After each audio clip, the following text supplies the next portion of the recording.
Amigos, ¿qué tal? Nuevamente, qué gusto estar y placer con ustedes y nosotros aquí saliendo prácticamente del ruedo, capoteando ahí el huracán Lidia, pero la verdad que nos la vimos difícil. Y un saludo a todos nuestros amigos de Puerto Vallarta que nos ven. La verdad que espero que todos estén bien en casa y que realmente pues el ánimo que siga para adelante porque estuvo un poco complicado y luego al siguiente día la tromba. Pero sí nos pegó ahora sí fuerte. Ahora sí nos zarandearon, Javi. Nos llovió súper mojado. Exactamente. Vente aquí, a gusto de volver a estar una vez más en el Teatro de Baco. Y pues sí, como dice Oli y Javi, una vez más aquí en el Teatro de Baco. Y sí, como dice Oli, nos unimos a todos los que hayan tenido pérdidas. Creo que fueron más que nada materiales, entonces nos fue bien, literal. A los que les haya ido mal, pues a echarle ganas porque no queda de otra. Fue un huracán que hubo mucho viento y después llega esta tromba donde hubo mucha agua, que yo siempre he dicho que nos fue bien porque si se hubiera juntado el viento del huracán con el agua de esa tromba, no, entonces hubiera ocasionado muchos estragos, ¿no? Así es. Y bueno, ya vamos a cambiarle un poquito el tema después y digo, ya haberlo saludado y vamos a entrar en materia. Vamos a hablar de bueno, que la gente piense que es un vino y entonces vamos a aclarar el tema de lo que es el Chianti, que mucha gente también pronuncia Chiantis, ¿no? Exacto. Que no pasa nada, ¿saben por qué? Porque vamos iniciando en el vino y después nos damos cuenta que los italianos, cada que hay una C y una H, es como si fuera una Q para nosotros. Exactamente. Y entonces, pues, vamos a darle, no sin antes comentarles también que por lo general nuestros videos salen los lunes después de las 8 de la noche. A consecuencia de todo lo que ha sucedido, nos vamos a atrasar un poco y posiblemente salga el martes o el miércoles al aire, pero estamos con todo, con muchas ganas y con ese ánimo de compartir lo que nos gusta, Javi, y empezamos con nuestro historiador, el buen Javi, que le digo, yo me quedo bien. Oye, pero vamos a echar porras a nuestro floor manager, que sí se puede, Luna. Claro, sí se fue, güey, vamos a ir a Juan Carlos. Juan Carlos, no duermas, por favor. No, hace lo que puede Juan Carlos, que es el encargado de hacer todo esto. Lo que ustedes ven, él es el que lo logra. Entonces, ahí le dejamos la chamba, nosotros más lo disfrutamos. Saludos y chamba, Luis Juan Carlos. Atrás de la cámara. Así es. Javi, iniciamos. Muy bien, muy interesante este tema y va a ser la primera denominación que nos toca hablar, ¿verdad? En el Teatro de Baco. Específico, exacto. El Chianti, que viene a través de la historia, se presentan escritos desde por el año, por el siglo X, pero lo vamos a ver en diferentes escritos, manuscritos, menciones de historiadores y demás, pero no queda muy bien definido, aunque sí tenemos dos familias muy antiguas aquí presentes desde el siglo XII, una que manejas aquí, el Ricasoli, Exacto. y la otra Antinorio, ¿verdad? Son familias de la zona de la Toscana, que es la región donde se encuentra esta denominación de origen. Y aunque ellos sí están haciendo vino desde el siglo XII, el término Chianti se empieza a definir ya un poquito más adelante, porque viene siendo muchos estilos de vinos, llega a ser incluso en alguna parte un vino blanco, y es hasta la unificación de Italia en 1861, cuando el segundo primer ministro, que viene siendo de esta región, que es precisamente Ricasoli, Bettino Ricasoli, es el que define la receta, y en ese momento también se define la zona que viene siendo la original, ¿verdad? La del Chianti clásico, porque vamos a ver cómo esto también se va modificando con el tiempo. Y Bettino Ricasoli, como primer ministro del nuevo reino italiano, viene siendo de una familia aristocrática. De hecho, es el apodado el Barón de Hierro, donde tienen mucho abolengo, mucho nombre, pero en realidad en su tiempo, él, pues su familia está muy pobre, ¿verdad? y él, siendo jefe de gobierno, logra llevar una muy buena administración tanto en el país como en sus bienes. Tendrán muchos títulos nobiliarios y su castillo, vive en su castillo, pero en realidad están pasando por una etapa de mucha pobreza. Sí, pero recuerda que en esa situación lo primero que tenías que dar, esa parte de que realmente para atrás nada se podía ver, para adelante todo era glamour y la situación justamente dando que realmente el estatus no podía perder porque si no, le quitaban todo. ¿Te acuerdas que así era el concepto de que, no, si estás cayendo en la pobreza, lo primero que hacían, le empezaban a quitar títulos de nobleza y todo, y la familia, si de por sí estaban en crisis, se iban en caída casi libre, ¿no? Pero como dices, ese buen manejo le permitió mantener todo ese estatus. Es un gran reformador y entre ellos saca la receta en qué proporción de las uvas se tienen que usar para hacer este vino, que pues ya es un vino definido como tinto tranquilo. Usa un 70% de Sangiovese como mínimo. Bueno, aquí después vamos a ver mínimos y máximos. Aquí es tal cual. 70% de Sangiovese, 15% de uva Canaiolo, Nero, un 10% de uva blanca que se usaba Malvasía o Trebbiano, y un 5% del resto de las uvas permitidas, su mayoría tintas, como el Chiliego o Momolo o Colorido, ¿verdad? Después de pues de hacer perdón, aquí me tengo que regresar un poco más de 150 años atrás, porque antes de que se hiciera el Reino de Italia, cuando estaba Florencia como una ciudad-estado muy importante, en 1716 es el gran duque Cosme III de Medici quien hace la primera denominación de origen en un vino. Esto es que el que ya tiene tanto nombre que lo empiezan a copiar, lo empiezan a falsificar, y es donde él, como gobernador de la región de Florencia, define las áreas y quiénes pueden ser los productores, quiénes pueden usar este nombre. Entonces, en la historia es muy importante porque es la primera vez que se protege un nombre en un vino oficialmente, ¿no? Por parte del gobierno. Perdón, estaba omitiendo esa parte. Y súper importante porque al final pues es lo que le da esa protección que tú dices para poder ir creciendo y hacer cosas mucho más grandes, ¿no? Así es, sí. Y de hecho, como tú lo estás mencionando, ese es un motor muy importante siempre no solo en el vino, en diversos productos. Al momento de protegerlo, estás protegiendo no solo a los productores, sino también a los consumidores, y esto genera fortaleza dentro del producto, ¿eh? Y la confianza, ¿no? La confianza que es muy importante dentro de los productos. Platicamos un poquito antes de iniciar el programa. Italia, ¿no? Italia estamos viendo el nombre de Ricasoli desde 1141 y dices tú, ¡wow! ¿Cuántos años, no?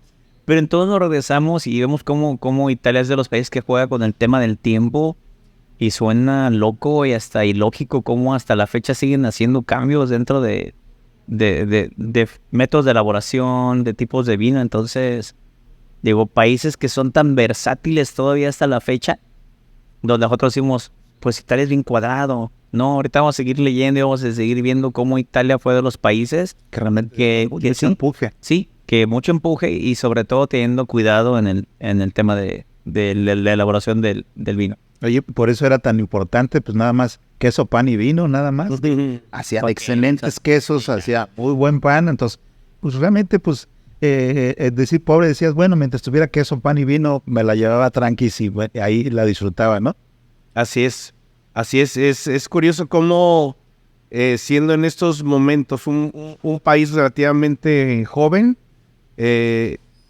tenga tantísima historia y tanta cultura, ¿no? Pues de entrada los griegos, los romanos, los etruscos que fueron, cómo a través de la historia se va siendo gobernado por diferentes entidades, y cuando se termina unificando, pues se vuelve un país gastronómico tremendo, ¿verdad? Exactamente. Y curiosamente el Chianti juega un papel muy importante en esa parte de la gastronomía, ¿no? Que después ya hablaremos de algo que tenemos aquí enfrente. Pero sigamos con la historia, mi estimado Javi. Así es. Aquí hay un cuento muy, muy chistoso, ¿no? La región del Chianti clásico está entre Florencia, que es Firenze, y Siena. Y llega un momento de la historia en la cual el Chianti, pues ya con su protección que le dio el gran duque Cosme de Medici, pues están peleándose los viñedos, ¿verdad? Están diciendo, pues, hasta dónde es de parte de Siena y hasta dónde es parte de Florencia, ¿verdad? Entonces es la historia del galo negro. Sí, el famoso gallo negro. Que está incluido en todas las etiquetas de Chianti clásico. Todas las botellas de Chianti clásico traen este símbolo del gallito negro. Exacto. Donde pues hacen un concurso, ¿no? Dicen, a ver, para dividir los viñedos, vamos a mandar una especie como de juez. Haz de cuenta que tú estás en el lado de Florencia, yo estoy en el lado de Siena, yo mando a mi juez para allá y tú mandas uno para acá. Y cada lugar va a escoger un gallo, ¿no? Y el gallo va a ser su campeón. Los campeones. Aquí, al día siguiente, cuando se vaya a hacer el concurso, cuando amanezca, en cuanto cante el gallo de Florencia, un caballero de Florencia, vigilado por mi juez, va a salir cabalgando hacia Siena y viceversa, ¿ah? Acá en Siena, cuando cante el gallo de Siena, un caballero de Siena va a salir cabalgando hacia Florencia y donde se encuentre se va a hacer la división. Entonces, pues se dice que la gente de Siena escoge un gallo muy bonito, un gallo blanco, gordo, bien alimentado, y hacen mucha fiesta, ¿ah? Confiando pues que su gallo va a ser a cantar primero. El gallo, ¿ah? Exacto. Y los florentinos escogen un gallo blanco, trespeleque, un gallo negro. Exacto. Y mal alimentado. Y por razón por la cual el gallo No, pues querían levantarse temprano para tener de comer, por supuesto. Y como consecuencia, pues, el caballero de Florencia sale mucho más temprano y se encuentra al de Siena, pues, casi levantándose, ¿no? Entonces, termina siendo la mayor parte del Chianti clásico está dentro del área de Florencia. Florencia, exacto. No, la verdad es que son historias que te marcan y son anécdotas que de repente, a veces tomamos vino y lo desconocemos, pero la verdad es que son parte de esa historia que te da esa pauta por qué nacen esas etiquetas o por qué nacen esas cosas, ¿no? Y realmente pues lo ves y dices, wow, sorprendente cómo arreglar una disputa tan cordialmente con algo tan sencillo, ¿no? Hoy no. Hoy no, pero hoy no. Pero ya sabemos que no hay que escoger un gallo gordito. No, claro, sí, Bonancho, pues no. Un gallo gordito. Sí, marcados, pero no para los concursos. Sí, ahorita por ejemplo estamos hablando de los Chiantis, diferentes Chianti, estamos tomando un Chianti Rufino, que es un Chianti genérico y de la zona de Rufina, ¿no? Entonces se ha dado cuenta, pero por ahí en los Chiantis van a ver que es Chianti Colli Senesi, que es de las colinas de Siena. Y ahí poquito a poquito nos vamos a ir dando cuenta cuando leemos las etiquetas o las contraetiquetas de dónde son los Chiantis.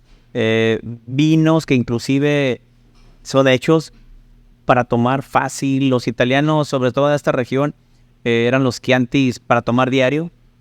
Y también el tema del vino italiano en general, que todos pensábamos, y muchos de los mexicanos, que ahí yo tenía algo en contra, que decían, es que el vino italiano es muy ácido.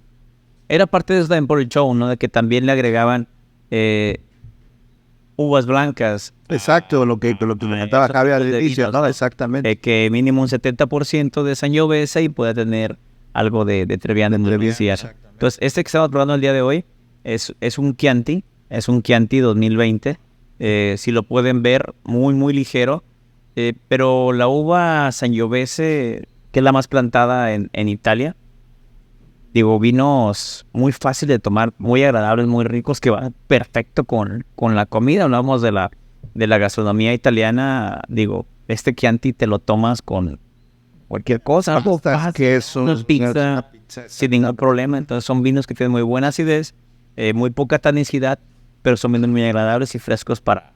Pero es para el estilo de su comida, o sea, realmente Sí. que da ese contraste, esa acidez que es su cualidad, para que realmente la gente lo disfrute. Y Sí, pues por eso que los italianos comen y toman y comen, ¿no? Porque estas ideas que tienen los vinos nos ayudan a salivar, ¿no? Esta salivación que nos da, pues inclusive nos da más apetito, entonces seguimos comiendo y con más ganas, que vamos a parecer como el gallito blanco ese. Podemos perder, Javi. Pero a ver, Javi, seguimos con la historia. Ahorita que mencionas el área de Rufina, precisamente es Benito Mussolini en 1932 cuando expande la zona. Entonces ya fuera del Chianti clásico se forman otras 7 zonas, ¿verdad? Uh-huh. Subzonas, sí. 7 subzonas. Y aquí estas modificaciones de alguna manera son como comerciales, ¿no? Es como que el vino está ganando un poco de fuerza, de popularidad. Y hay poco terreno. Y hay que sembrar más, ¿verdad? Luego llega la Segunda Guerra Mundial y este es todo un fenómeno porque durante la Segunda Guerra Mundial, tanto soldados de Estados Unidos como soldados británicos que llegan a pelear aquí en Italia, se enamoran del Chianti, ¿no? Lo llevan a su patria, termina la guerra y empieza un boom donde incluso comentan ahí un podcast español que los británicos decían a la zona el Chianti Shire, el condado de Chianti, ¿no? Porque era tan popular, todo el mundo lo conocía. Entonces, ante este consumo tan desorbitado, el gobierno empieza a hacer un movimiento ya como de avaricia, ¿no? Muy comercial. Exacto. Y aquí es donde se conoce precisamente el Chianti en esta botellita que se llama Fiasco, que se vuelve súper popular. Tú comentabas hace rato los americanos, porque hay una cosa bien importante en la gastronomía italiana. Los italianos tienen colonias en muchos países. Son gente, a mí me tocó en Playa del Carmen, el barrio italiano. El barrio italiano está bonito. Ellos son muy... se ayudan mucho entre ellos, se exigen, ponen negocios, y entre los muchos negocios que ponen, pues son italianos, todo el mundo, con italianos como dueños o cocineros, ¿verdad? Exacto. Y los americanos ponen de moda el mantelito que decías de cuadros. El cuadrito de blanco con rojo, que realmente era muy tradicional ir a cualquier restaurante italiano que estaba, y el fiasco no podía faltar, ya sea para vela, ya sea hasta para el aceite de oliva, o sea, lo utilizaban para muchas cosas, y la verdad fue curioso, como tú dices, realmente los italianos dieron ese boom y el fiasco vino a reforzar toda esta parte, pero realmente el que puso de moda todo esto fue los americanos. Pero como tú dices, ¿América qué es? Pues es de mucha gente, de una comunidad muy fuerte italiana también que hay, pues era parte de, ¿no? Así es. Pusieron esa moda y qué bueno, porque se agradece. Ahora ves cuadritos blancos y rojos, bueno, ahí es Italia, ¿no? Identifique rápido. Por ejemplo, el tema de la botellita también con la paja, pues era simplemente tema, pues no era tanto mercadotecnia, sino que era para proteger la botella que se chocaba con otra, pues no se fueran a romper, ¿no? Así sí. Esa fue parte del show. Otros dicen también que como eran, bueno, este era de un vino blanco del Chianti, pero era también para protegerlos, ¿no? Como era una botella blanca, transparente, para protegerlo de los rayos del sol. También tenían la pajita, ¿no? Entonces tenía varias cosas, inclusive también para darle un poquito más de soporte. La parte de abajo tiene un plastiquito y ya donde va forrado, ¿no? Inclusive llegó un punto donde había vino, pero no había paja. Y entonces nos empezaron a forrar con paja sintética, ¿no? Porque ya era tanto el tema del comercial y la demanda, que la gente demandaba el fiasco, ¿no? Y lo seguían pidiendo. Entonces, aquí donde ya nos contará Javi, empezó a trabajar un poco más la zona del Chianti con la calidad de su vino, porque desgraciadamente se volvió tan comercial que también empezó a bajar el tema de la calidad en Chianti. Hoy en día, gracias a Dios, se pusieron las pilas después de tantas legislaciones que hubo y de tantas reglas que ellos mismos se pusieron para que llegara un Chianti De mejor calidad. de mejor calidad a nuestras mesas. Así es, ante este boom de ventas, en 1967 la parte del consorcio, la parte del gobierno, se vuelve muy avara y dice, ahora libera los rendimientos, todo lo que le pueda sacar a la planta de uvas, bienvenido, eso baja mucho la calidad.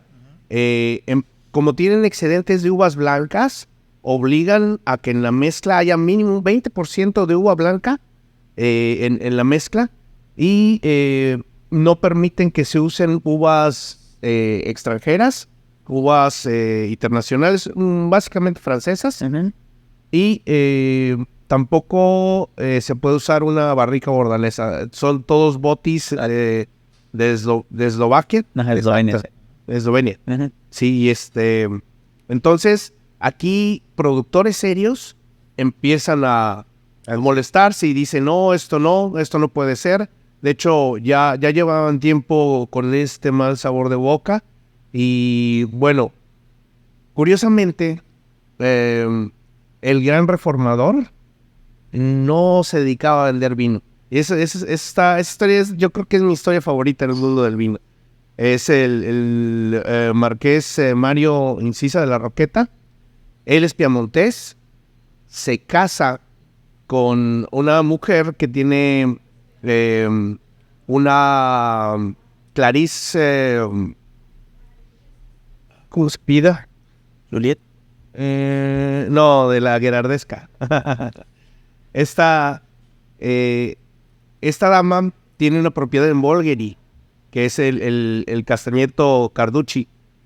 Entonces se va a vivir ahí el marqués, que es un ingeniero agrónomo, que en su familia hacen vino en el Piamonte, o sea, sabe mucho del tema, pero él tiene un rancho de caballos, están bien acomodados, le encantan los caballos, tiene un caballo ganador que es una persona con mucha determinación, logra su caballo a volverse invicto por mucho tiempo, y el mismo empeño que le ponen los caballos lo empieza a ver en los vinos durante un periodo largo de tiempo, ¿no? Él llega en el 44 y prueba con algunos otros nobles de la región, prueba un vino en la Toscana, hecho con Cabernet Sauvignon, y le encanta y tiene esas notas de Burdeos.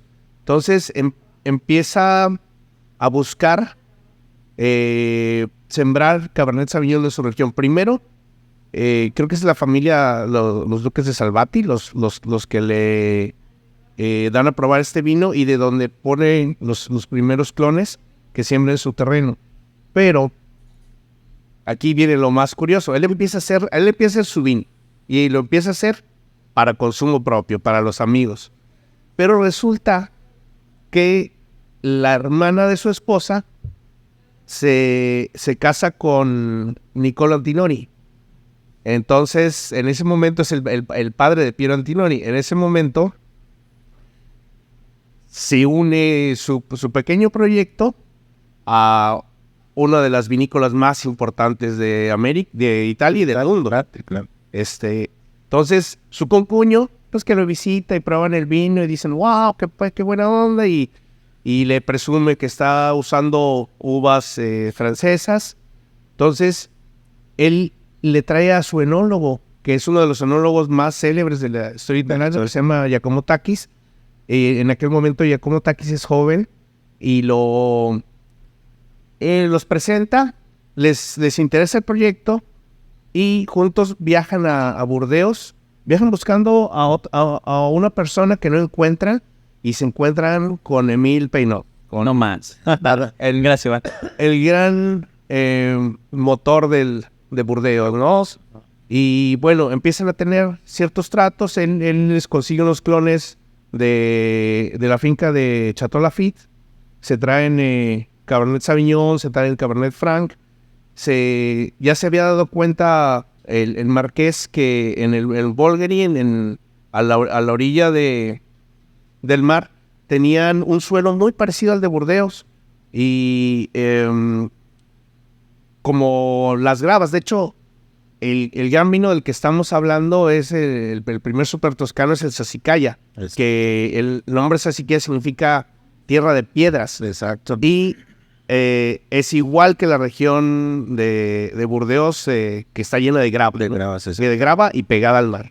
Exacto. Entonces, aquí ya su experimento, ya pasan muchos años, pero ya con la mano de Giacomo Takis, empiezan a hacer un vino extraordinario.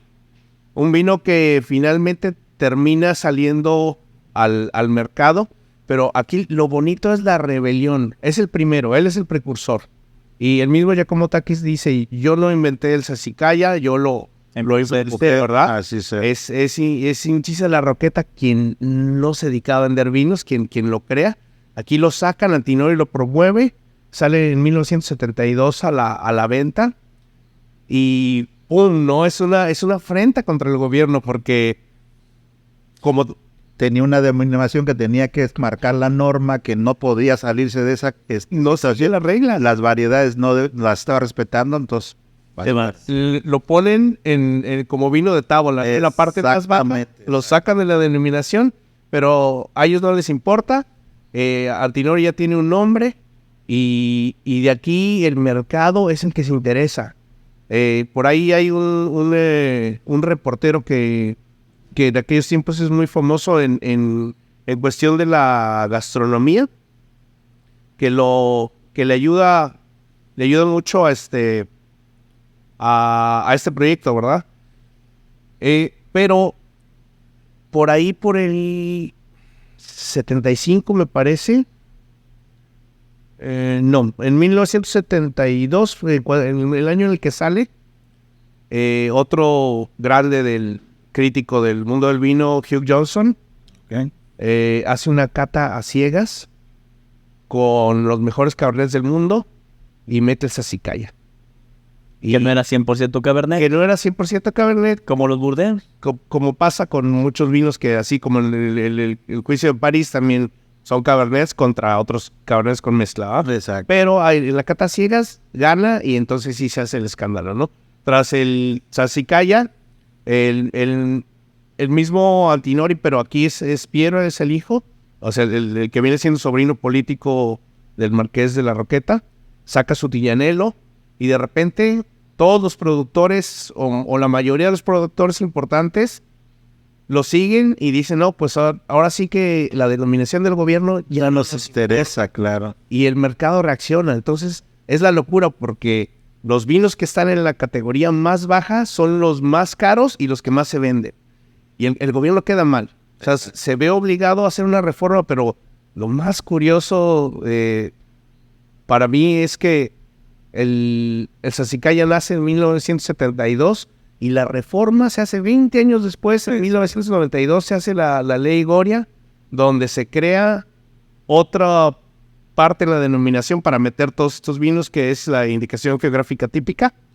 Y 20 años pasan para que dé su manita a torcer el gobierno y los famosos super toscanos. Los reconozcan. Y ese término de super toscano lo atribuyen ahí a varios, pero de las fuentes que encontré, las que más coinciden es a Robert Parker.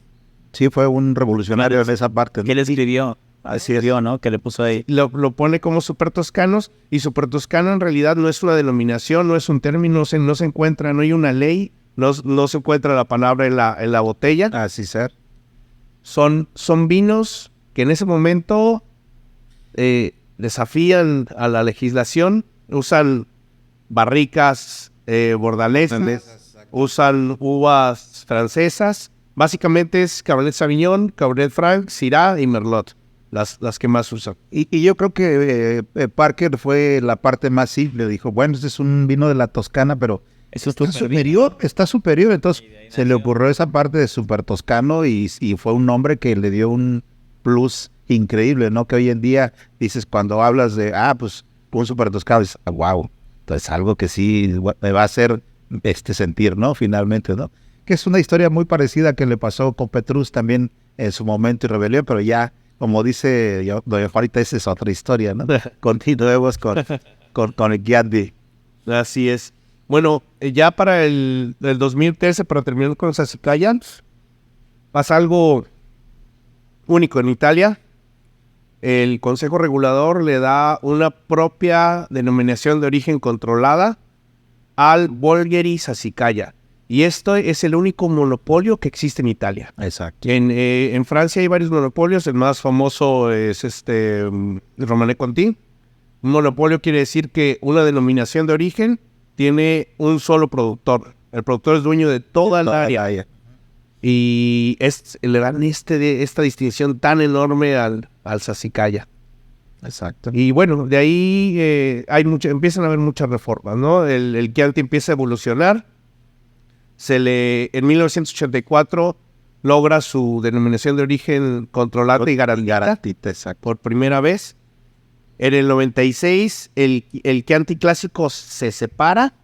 Esta zona que era la original entre Florencia y Siena se separa como una propia DOCG. Y ya hay un Chianti genérico y un Chianti clásico que siguen reglas diferentes. Exacto. Ahí las proporciones de uva. Ya llevarían ahí, si hablamos que el Chianti normal era 70, acá ya sube a 80. Acá ya sube 80. Y es lo que podemos encontrar como mínimo. Y ya nos autorizan a partir del 2006 uvas blancas para... Exacto, ya son puras tintas para clásico, exactamente. Para el clásico. El normal puede seguirlo usando. Mucha gente, la gente que le gustan los Chiantis, dice hoy, entonces un Chianti clásico es mejor que un Chianti normal. Bueno, ¿qué les puedo decir? Hemos tomado Chiantis que no son clásicos, que tienen muy buena calidad, pero sí, Chianti clásico tiene mayor precio y por lo cual para mí sí tiene más calidad. Más calidad porque hay más control. Hay un control más marcado en ellos y lo podemos notar. Inclusive son Chiantis no con más cuerpo, pero sí lo ves y sientes la elegancia. Aparte también en el Chianti clásico también ya llegan a utilizar barricas más pequeñas, no tanto como los super toneles que utilizan en el Chianti normal, ¿no? Algo que me gustaría decir antes de que se termine el programa es, por ejemplo, la uva Sangiovese tiene una capacidad impresionante para absorber las notas a la madera. Porque aunque sea, por ejemplo, estamos probando este Chianti, que es un Chianti Rufino de la Rufira, si nos fijamos en las notas, sí se destacan las notas terciarias que tiene este vino y se puede notar lo que absorbió de estas barricas que son toneles viejísimos, son odres súper viejos que dices, esos odres ya no aportan nada, son más para redondearlos, pero nos damos cuenta que sí lo absorben. Y es por eso también que controlan mucho el tema de la Sangiovese, porque la Sangiovese le encanta la madera, entonces no le dan tanta madera porque si no, se vuelve un vino como cuando empezaron los españoles a hacer vino, que era madera, no era fruta, ¿no?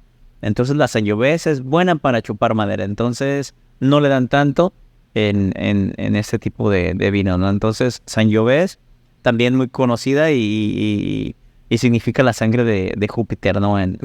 Los italianos así la conocen. Pero entonces, para darnos cuenta, Javi, y para decirle a la gente que nos escucha, no siempre vamos a decir que los clásicos son mejores que un Chianti, ¿no? Pero sí hay reglas que determinan que hay más control en un Chianti clásico. Nos podemos llevar sorpresas, inclusive me ha tocado probar Chiantis clásicos que digo, no, un Chianti clásico que cuesta tanto, y lo pruebo y digo, había un Chianti que era mejor que un Chianti clásico, ¿no? Y de ahí van avanzando. Está el Chianti clásico, está el Chianti reserva, está el Chianti superiore, y van dependiendo por el tema de meses en barrica. Pero lo padre de esto es que la Sangiovese no nomás se queda en el Chianti, sino empiezan a utilizarla en otras variedades. Todos, claro, se dan cuenta de sobre todo que es una uva sí muy susceptible a enfermedades, pero también crece como loca, ¿no? Entonces da mucho. tanto que lo platicó Javi al principio, son plantas que si le dejaban 10 racimos, daba 10 racimos. Sí, pero producía mucho. Pero la calidad bajaba, ¿no? Entonces después se dieron cuenta que no había que dejarle tantos racimos y empezaron a controlar un poquito más la calidad. Algo de lo que hablábamos también al principio es de cómo un país tan viejo, que bueno, ya después se estableció como un país, se atreven todavía a hacer cambios, Fabi. Entonces, eso es muy bueno para todos nosotros como consumidores, porque ellos siguen revolucionando, ¿no?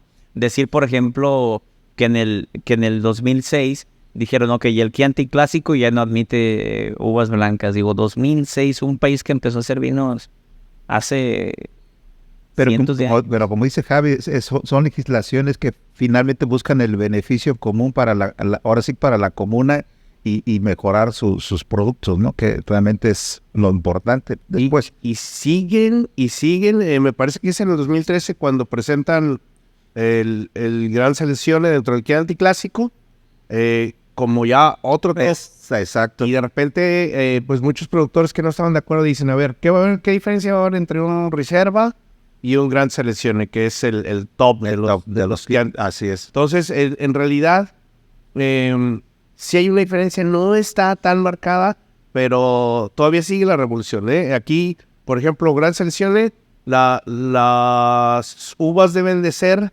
propias, no puedes comprar uvas, aunque sea de la región, tu uva debe ser propia, tu rendimiento es más bajo, de 9 toneladas por hectárea, baja a 7.5, y tu grado alcohólico es un poquito más alto. Pero ahorita el grado alcohólico ya no es problema con el cambio climático, con el calentamiento global ya no es gran tema, ¿no? Pero era Antes sí, ¿no? el Anata, que es el Chianti clásico normal, es un año de añejamiento, 12 grados de alcohol. El Reserva es 2 años de añejamiento. Aquí no hay obligación de usar roble, ¿eh? Pero no hay obligación. Exacto. Aquí 2.5 de alcohol y el Gran Selección son 30 meses de añejamiento y 13 grados de alcohol.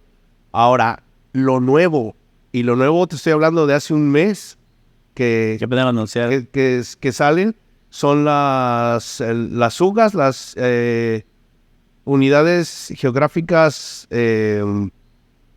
es adyuntive, es adicionales. Las unidades geográficas adicionales es algo nuevo que está usando que ya está probado en el Chianti clásico Gran Selección, donde van a ser áreas específicas, pero que no traen tanta reglamentación con una zona, ¿verdad? No traen ni rendimientos, ni grado alcohólico. Las subzonas pueden llegar a convertirse en sus propias DOCs o DOCGs. Aquí no. Aquí no es algo nuevo. Esto lo ha hecho el Piamonte. 20 años estuvo un cartógrafo importantísimo, Alessandro Mascagnetti. Él estuvo 20 años cartografiando la zona de Barolo y Barbaresco para sacar lo que allá se llamaban menciones geográficas adyacentes, adicionales, las megas, que son igual que las ugas, las vegas. Pero aquí lo que parece ser es que no quieren romper precisamente esa denominación de Chianti clásico. Si permites tú hacer subzonas, primero las subzonas van a tener que entrar en una reglamentación mucho más seria, y 2, van a poder llegarse a separar en el futuro. Aquí no se van a poder llegar a separar en el futuro.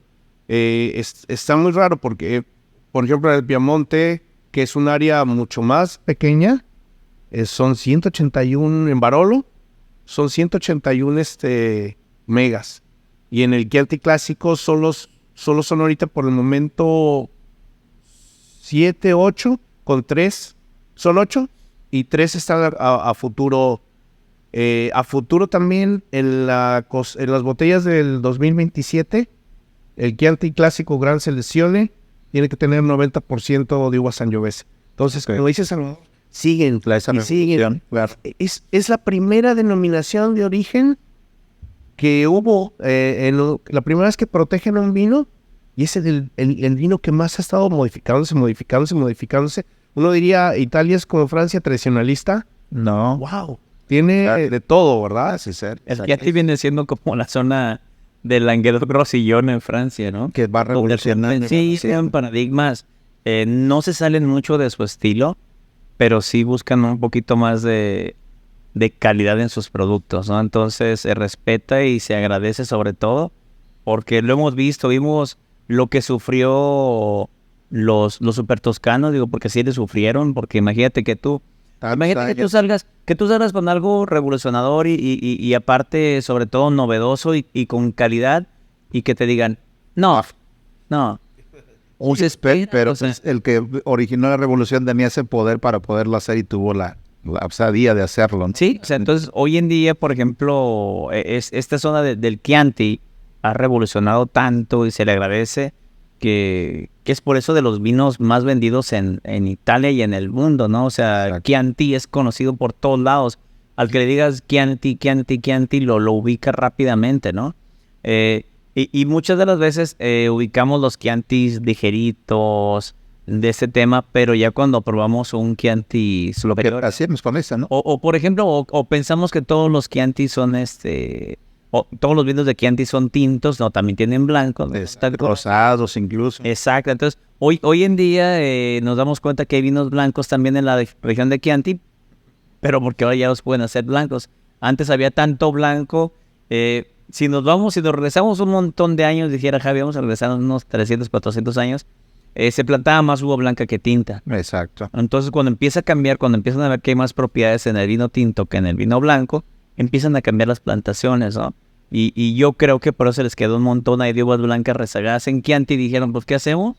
Vamos a plantarlo, hay que hacerlo y lo vamos a aventar a los Chiantis. Hoy en día, inclusive en otras partes del mundo, se les agregan uvas blancas a tintas por el tema de las notas que dan, ¿no? Notas a flores blancas y todo ese tema. Ajá, es muy común que agreguen uvas blancas. ¿Es hacer trampa? No es hacer trampa. Es brindar otras cualidades, otras notas al vino que al final de cuentas sean agradables al paladar de los comensales, ¿no? Y como es agradable para los comensales, pues también es agradable el tiempo, pero nos tenemos que ir, Javi. ¿Cómo la ves?